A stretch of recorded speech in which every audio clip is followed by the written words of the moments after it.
5 artis Malaysia hampir histeria paling seram.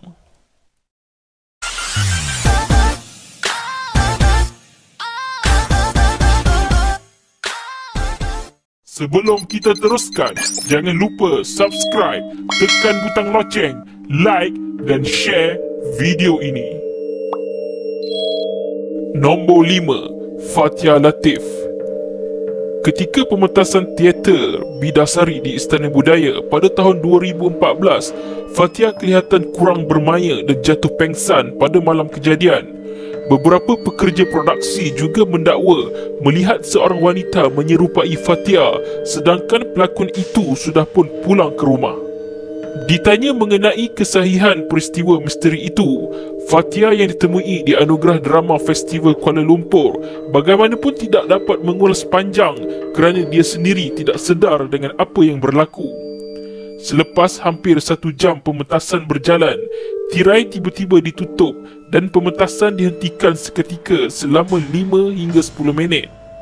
Sebaik pementasan disambung semula, watak Bidasari yang dilakonkan oleh Fathia sebelum itu diganti dan diambil alih oleh pelakon lain. Nombor 4. Nur Fazura. Pelakon Nur Fazura berdepan pengalaman misteri dan menakutkan ketika menjalani penggambaran filem Dendam Pontianak. Menurut Fazura, dia dan kru melihat kelibat wanita berambut panjang menyerupai dirinya semasa mereka berada di set lakonan tersebut. Ketika jam 3 pagi waktu rehat, beberapa kru meminta Fazura toleh ke belakang dan dia melihat kelibat wanita memakai baju sama sepertinya ketika itu. Fazura berkata makhluk itu memakai kebaya putih dengan kain sarung sama sepertinya. Cumanya, rambut makhluk itu mengurai ke hadapan dan menutup muka. Beberapa kali juga kelibat itu muncul di set penggambaran. Mujurlah tiada yang kena gangguan dan semuanya berjalan lancar. Fazura bersyukur tiada kejadian pelik atau aneh berlaku selepas penggambaran itu. Nombor 3. Alif Sattar. Penyanyi dan pelakon ini berkongsi pengalaman seram apabila dia diikuti oleh makhluk halus semasa dalam perjalanan pulang dari lokasi penggambaran filem Alif dalam 7 dimensi yang dilakukan di sebuah bangunan tinggal di Bangi, Selangor. Alif yang menunggang motosikal terpisah dari rakan pelakon iaitu Izu Islam yang ketika itu mengekorinya dari belakang. Alif tidak pernah ceritakan perkara ini kepada orang lain kerana dia tidak mahu ia menjejaskan penggambaran atau menimbulkan perasaan takut kepada pelakon lain dan kru penggambaran. Setiap kali pulang dari set penggambaran, Alif akan komboi bersama Izu. Izu menaiki kereta dan mengekori dari belakang kerana Alif menaiki motor.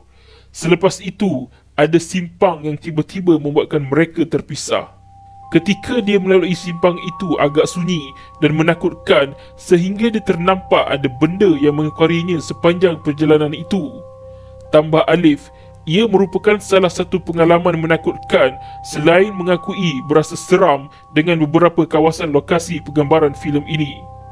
Selain Alif, beberapa perkara pelik turut dialami oleh kru penggambaran yang melihat beberapa lembaga berdiri berdekatan lampu dan terbang di atas kemah. Nombor 2. Umi Aida.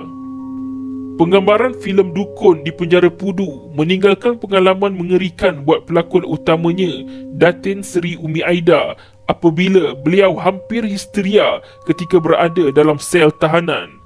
Ketika di bilik tahanan yang terakhir, dia cuma pandang dan persoalkan bagaimana keadaan Ban Wan berada di bilik ini dan tiba-tiba badannya terus menggigil dan mungkin akan histeria jika dia sendiri tidak kuatkan semangat dengan berzikir. Umi Aida yang membawa watak Diana Dahlan, seorang dukun, mengakui banyak cabaran dilaluinya sepanjang penggambaran filem itu.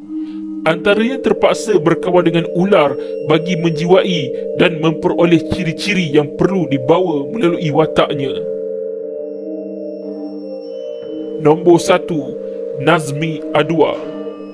Sebelum ini sudah banyak pelakon berkongsikan pengalaman mistik mereka ketika menjayakan penggambaran filem seram, dan hal ini tidak terkecuali buat pelakon filem Anak Perjanjian Syaitan iaitu Nazmi Adwa.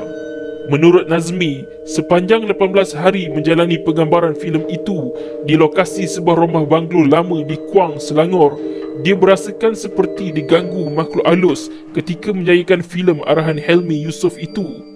Anak Perjanjian Syaitan merupakan filem pertama lakonannya dan dia bercerita mengenai pengalaman mistik yang pernah dilaluinya. Nazmi pernah dikacau lebih kurang 3 kali ketika berlakon dalam rumah banglo lama itu.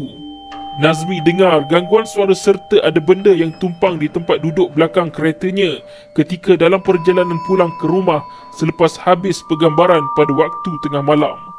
Menurut Nazmi, benda itu tidak mengacau ataupun buat apa-apa terhadapnya, tetapi memang dia dapat rasa yang benda itu ada pada ketika itu.